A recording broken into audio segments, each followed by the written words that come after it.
గౌరవిస్తే చాలదు, చదవాలి. భోజనాన్ని కూడా గౌరవిస్తాం, కాని తింటున్నాం కదా. బైబిల్ ఎప్పుడూ నా తల క్రిందనే ఉంటుంది. నువ్వు బైబిల్ అనే పుస్తకానికి విలువిస్తున్నావు.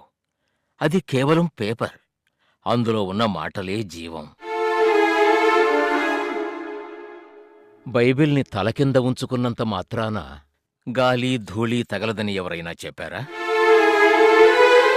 బైబిల్ని చదవకుండానే దాన్ని ఒక రక్షణగా భావించేవారు బైబిల్ని ఒక చిన్న తాయెత్తుగా చేసి చేతికి కట్టుకోవచ్చు. ఈ కాలపు యంగ్స్టర్స్ అన్నిటికీ గూగుల్స్ని రెఫర్ చేస్తున్నారు. గూగుల్ని చూసి బిడ్డను పెంచే తల్లులు ఇప్పుడు ఎక్కువయ్యారు. గూగుల్ బుద్ధిని పెంచుతుంది, ప్రేమను పెంచదు. Do understand? Bible is greater than Google. దేవుడు జతపరిచిన వారిని మనుషుడు వేరుపరచకూడదని ప్రభువు చెప్పాడు. భార్యాభర్తలు ఏక శరీరమని మన వేదంలోనే చెప్పబడింది.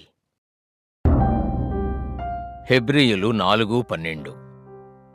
ఎందుకనగా దేవుని వాక్యము సజీవమై బలముగలదై రెండంచులు గల ఎటువంటి ఖడ్గము కంటెనూ వాడిగా ఉండి ప్రాణాత్మలను కీళ్లను మూలుగును విభజించునంత మట్టుకు దూరుచు హృదయము యొక్క తలంపులను ఆలోచనలను శోధించుచున్నది. చాలు ఆపండి.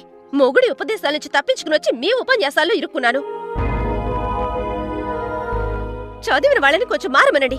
బైబిల్ని కంఠస్థం చేసిన వాళ్ళని మార్చిన దేవుడు నన్నెలా మారుస్తాడు? హెబ్రీయులు 13:4. వివాహము అన్ని విషయములలో ఘనమైనది. Stop it. Bible Bible Bible, దాన్ని తీసుకువెళ్లి చెత్తలో వేయండి.